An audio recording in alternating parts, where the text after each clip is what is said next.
அரசியல் விமர்சகர்கள் என்ன சொல்றாங்கன்னா, செங்கோட்டையன் போனதுனால ஓபிஎஸ் உள்ளிட்டோரையும் அவர் தாவேக்காவுக்கு கூட்டிட்டு வர்றதுக்கான வாய்ப்புகள் அதிகமா இருக்கு அப்படிங்கிறாங்க. கூட்டிட்டு வர்றதுன்னா என்ன சொல்றீங்க? கூட்டணிக்கு அழைச்சிட்டு வர்றதுக்கான வாய்ப்புகள் அதிகமா. நான் உங்களுக்கு 3-4 மாதங்களுக்கு முன்பே சொல்லியிருக்கேன், சில கட்சிகள் நாங்கள் கூட்டணிக்கு வர வேண்டும் என்று. குறிப்பாக நான் செப்டம்பர் 1 தேசிய ஜனநாயக கூட்டணியை விட்டு வெளியேறிய பிறகு என்னிடம் சில கட்சிகள் அவர்களது கூட்டணிக்கு அம்மா மக்கள் முன்னேற்ற கழகம் வர வேண்டும் என்று என்னோடு பேசிக் கொண்டிருக்கிறார்கள் என்று சொன்னேன். அதெல்லாம் ஒரு முடிவுக்கு வந்த பிறகு நான் உங்கள்கிட்ட சொல்வதுதான் மரியாதையாக இருக்குன்னு சொல்லிட்டு இருக்கேன். நீங்க செப்டம்பர்ல கேட்டப்பே தெரியும்.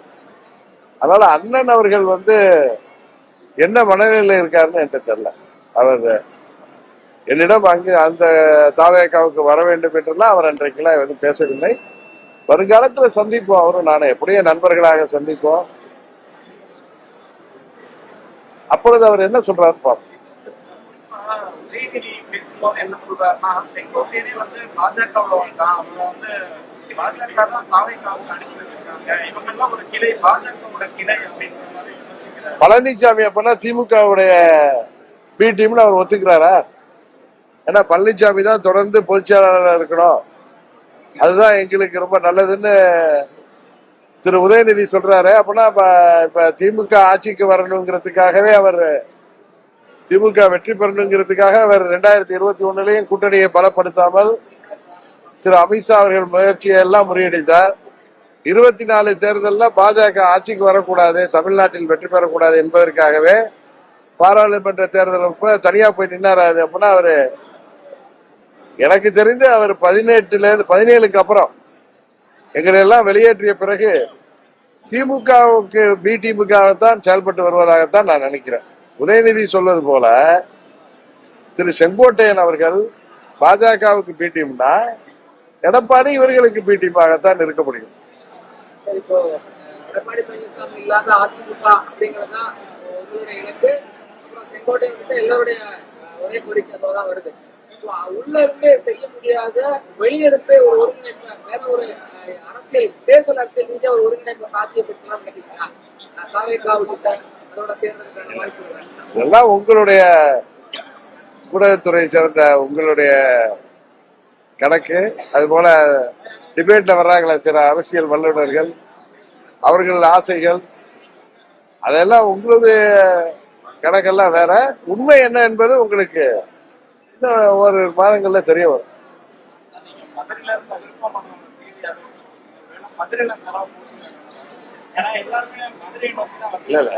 என்ன அம்மா முதலாக அறிமுகப்படுத்தியதே இந்த மதுரை மண்டலத்துலதான் வேட்பாளரா, பெரியகுள பாராளுமன்ற வேட்பாளரா. அம்மா அவர்களும் புரட்சி தலைவர் மறைவுக்கு பிறகு போட்டியிட்ட போடி தொகுதி இந்த மதுரை மண்டலத்தில் உள்ளது. அதனால இயற்கையாக புரட்சி தலைவரின் கோட்டை இது. புரட்சி தலைவர் எதை தொடங்கினாலும் மதுரையில் தொடங்குவார். அந்த ஒரு ஈர்ப்பு தான் மதுரை மேல எல்லாருக்குமே தவிர வேற ஒன்று தனிப்பட்ட அதிர்ஷ்டம் அந்த காரணங்கள் தான் கிடையாது. இயற்கையாக நாங்க வந்தப்ப அந்த அறிவிப்பு நடக்குது.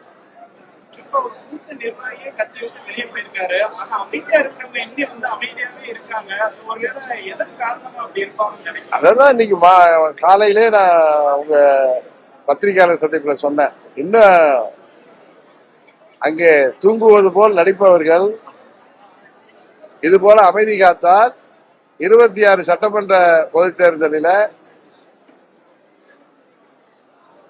அந்த இயக்கம் மாபெரும் தோல்வி அடைந்த பிறகுதான் அவர்கள் விழித்துக் கொள்வார்களோ என்ற ஒரு கருத்து தமிழ்நாடு முழுவதும் நிலவி வருகிறது.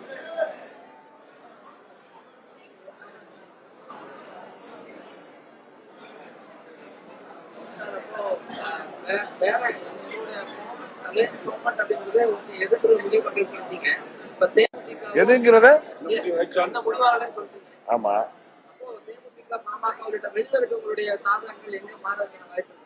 அதை பத்திலாம் எனக்கு தெரியலங்க. நான் எங்க அம்மா மக்கள் முன்னேற்ற கழகத்தை பற்றி தான் பேச முடியும்.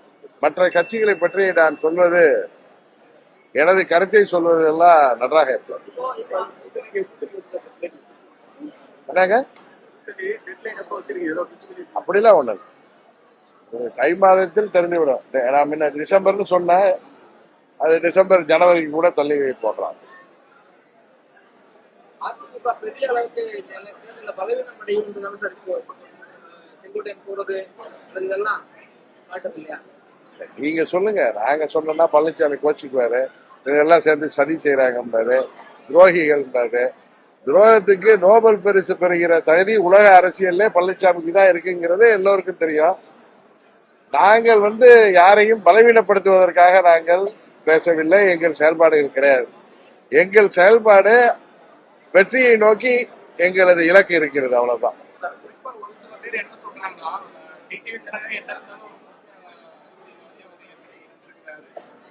விஜய் ஒரு கட்சி தொடங்கி 2 வருஷம் தான் ஆகுது, அவர் போய் வெற்றி பெறுவாரு, அவருக்கான வாய்ப்புகள் இருக்கு அப்படின்னு டிடிவி தினகரன் பேசுறது சரியா இல்ல நான் என்ன பேசுறேன்னு உங்களுக்கு தெரியும். பழனிசாமி 3வது இடத்துக்கு செல்வார்.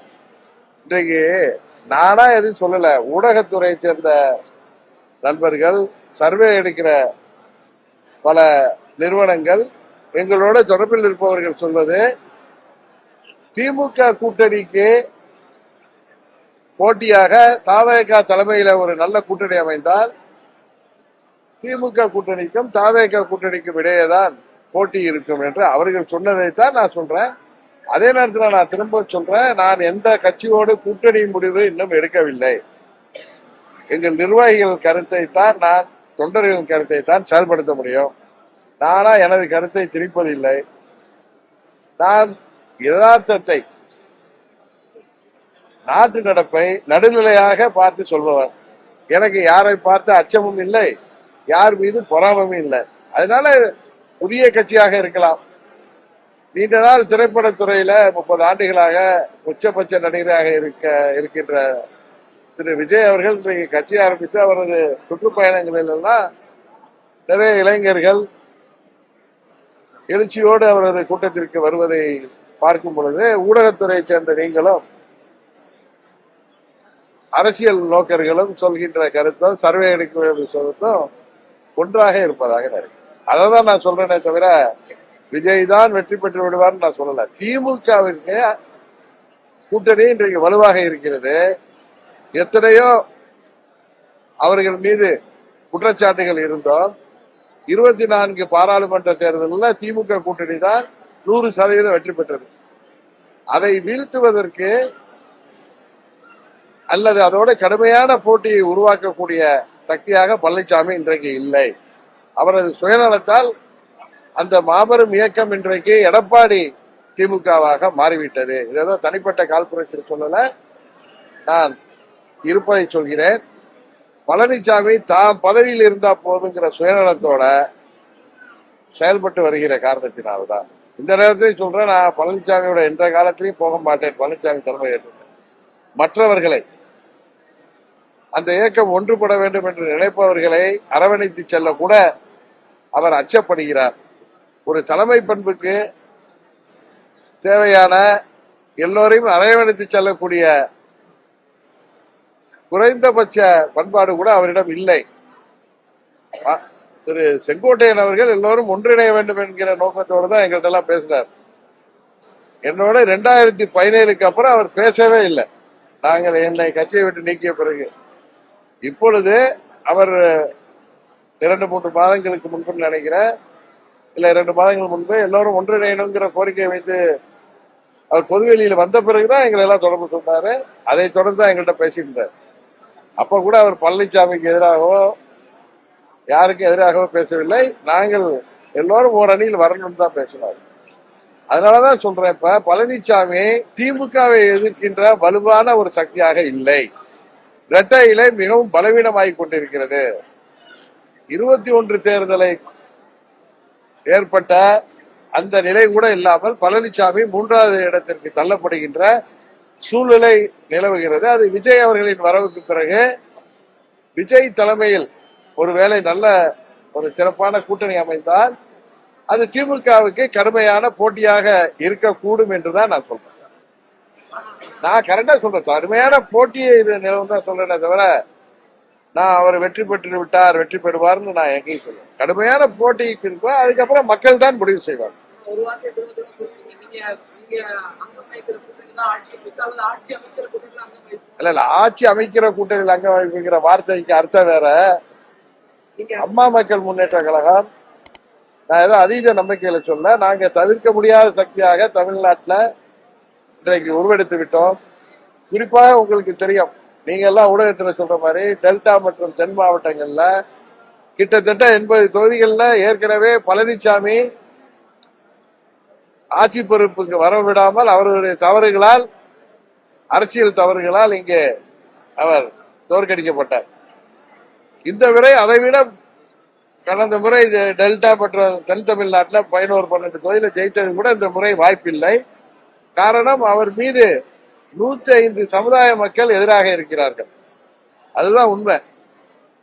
அதனால சொல்றேன், அம்மா மக்கள் முன்னேற்ற கழகம் தவிர்த்து விட்டு யாரும் ஆட்சிக்கு வர முடியாது என்கிற கருத்தை தான் நாங்கள் இடம்பெறுகிற கூட்டணி தான் வெற்றி பெறும்.